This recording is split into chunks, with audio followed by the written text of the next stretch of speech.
Hi, this is Cari Corbet-Owen. Today I'm talking with Lynae Klinginsmith, a dietitian and nutritionist. What do most people come to a dietitian or a nutritionist for? Quite frankly, most people think dietitian, they think weight loss.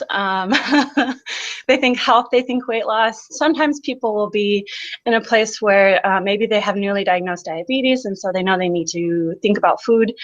Maybe they have other health issues or allergies or things like that. But by and large, whether it's a medical diagnosis or an eating disorder or anything else, it all seems to come back to weight.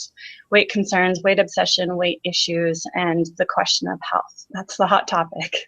Lynae, tell me a little bit about yourself. I had a really personal experience with my own health when I was a teenager. I was very, very sick, and I had a lot of doctors who didn't know how to diagnose what I had going on. And so I worked with a number of doctors and naturopaths to try to understand what was going on and never got really any clear answers. But one thing I did experience, I noticed my body a lot. I noticed that when I ate well, I felt different. If I didn't, I suffered for it. And so I got really in tune with my body and what my body needed during that time. And it really impressed upon me the value of joyful living, of enjoying as much health each day as I could. It wasn't just what's going to happen this week or this month. It was years and years of trying to understand what was going on with my body. And so I got to the point where I started valuing each day really, really individually. And it also really impressed upon me how much food impacts your social life. So I had to follow kind of a rigid diet plan for a while. And I found that when that was the case, it really interrupted my social life and it made it hard for people to understand what was going on with me. I was also really depressed because I was so ill. I got to kind of front row seats to that interplay between those three things: mental, social, and physical health. And I knew I wanted to help people understand all three matter a lot and all three play into one another. A lot of steps later, a lot of years later, I'm now really healthy, but I'm still really passionate about helping people to enjoy the best health socially, emotionally, and physically. And I think nutrition plays a really powerful role in all of that. So, Lynae, I know that, as you've said, most people come and see you for weight loss, but I know that you've also got some alternative ideas about weight loss and how you can help people. I hold the belief that weight and health are separate questions. I know by and large, the health community and individuals see them as inseparable, as synonymous. I don't. And I believe that people often sacrifice their health in the process of trying to lose weight. And I believe that if you're doing something unhealthy because you have a health goal, that it's just silly and sort of absurd. And I think that that kind of gets lost in the conversation too quickly. I had a client call me. She called and said, "Hey, I'm just calling because I want to get healthy and I need to lose 30 pounds. And I said, "Okay, that's interesting. Tell me about that 30 pounds. Like, why 30 pounds? Why not 35 pounds? Why not 25 pounds? And she said, "Well, that's the weight I was at when I finished high school, and I feel like that's probably healthy for me since that's the BMI range." And it went back into the BMI range. And I said, "Okay, so what was life like for you then at that weight when you felt like you must be healthy?" And she said, "Well, the tricky part was I was in an eating disorder, and I've never been at that weight since I recovered from my eating disorder. I've never been at that weight, and except for one time when I was on a really, really rigid, restrictive diet, and I was just miserable doing that." And I said, "You know what if we just kind of set aside this question of weight for a minute and talk about health and what health means to you and what living a healthy life means to you?" And I tried to reframe that question for her because obviously shooting for that BMI number was going to take her to a really unhealthy place, whether it was disordered eating or just a miserable, really restrictive, rigid kind of diet plan, which is not something you want to do for your life. So I try to really focus on how I can offer a healthy steps in terms of food that also is healthy in terms of mental health and social health as well. And so we often talk about the health hierarchy. What is your health hierarchy? Where does food fit in with that? Is food really the end all be all and the only thing you want to think about for your day? Because I know it's not for me. And I'm hoping it's not for you either. And so we often talk about, how is a meal plan or a diet plan or food in general going to impact all those other aspects of your life? And how does that play out in your day-to-day life and long-term also? Yeah. So, Lynae, one of the things that I think both of you and I would probably acknowledge is that, the story of, food and diet and weight equals health is a very robust story in our society. It So I'm is. curious about how you arrived at this idea that they're actually two separate issues. I mean, certainly they interact with each other, but they're actually two separate issues. How did you arrive there? I would say a little bit unconventionally. A lot of people in my, I would say in my field or who align with this idea that health and weight are separate questions, come to it through maybe Linda Bacon's work and looking at health at every size and some of the research that she's shown us. I came to it kind of differently.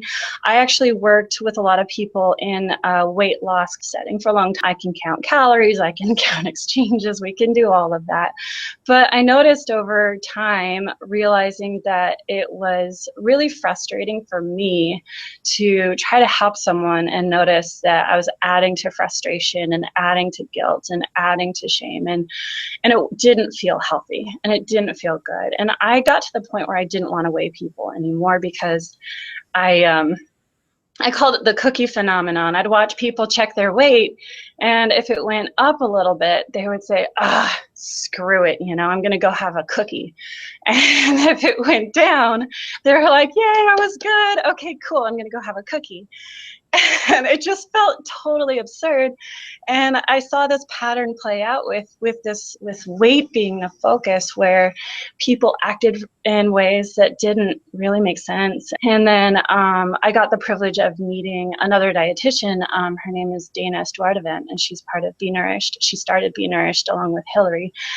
And she and I sat down briefly, and she shared about her experience working with weight management and also looking at a lot of the research around weight management and looking at weight loss trends and how diets don't work. And even with the more health models of not dieting, just changing, doing diet modification for healthy lifestyle, then in the years to come, the weight came back and people, again, were frustrated and felt guilty and shameful and just it's a very negative place. And she shared with me a lot of her beliefs about health at every size and how she saw it enrich people's lives, bring them to a joyful place with food, help them to tune into their bodies, listen to what that food, not just what food tastes good, but also what's satisfying and what feels energizing. And, listening to your body on many, many different levels, and sitting with my experience and sitting with my experiences since then, I really don't have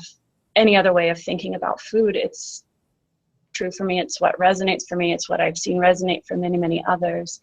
And since I'm working very closely with people with eating disorders, and seeing the damage that the kind of weight phobic culture and weight phobic diet industry has done, there's no turning back.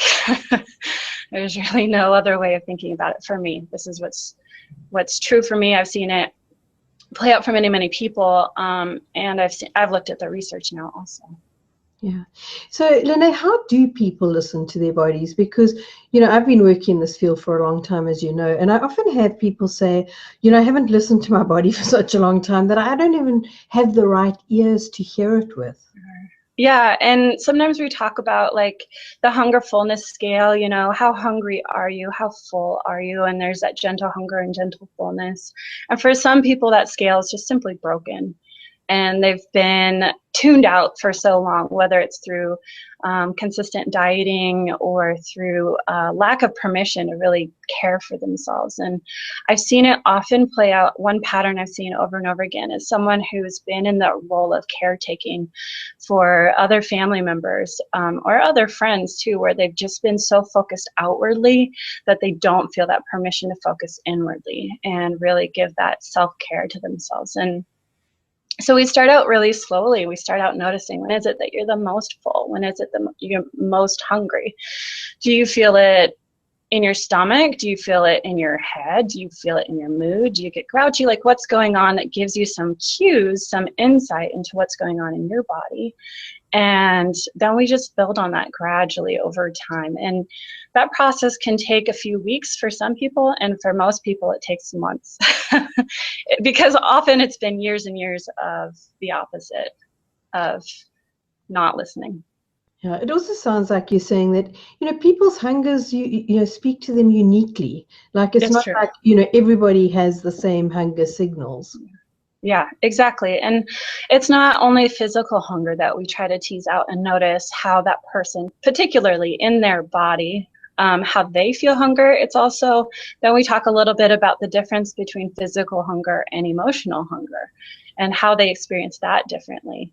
Because one of the hardest things is we often get anxious when we're hungry. That's part of our natural hunger response, is anxiety, and we call it grouchy or hangry.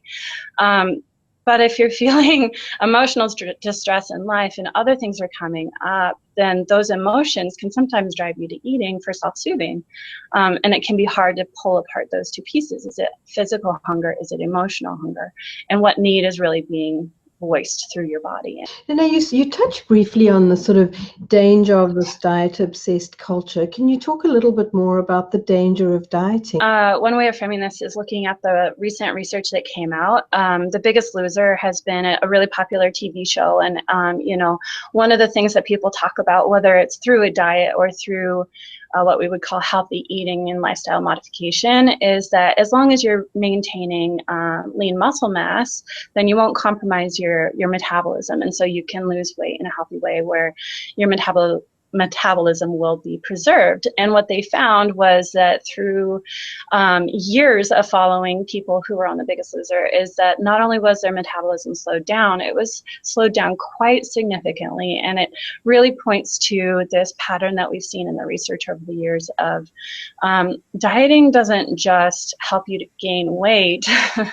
It makes it really, really, really difficult to sustain a normalized metabolism, because you're putting your body into a stress state, a starvation state, and your body does the only thing it knows is to fight for survival. And it's a really beautiful thing that our body is so strong that way.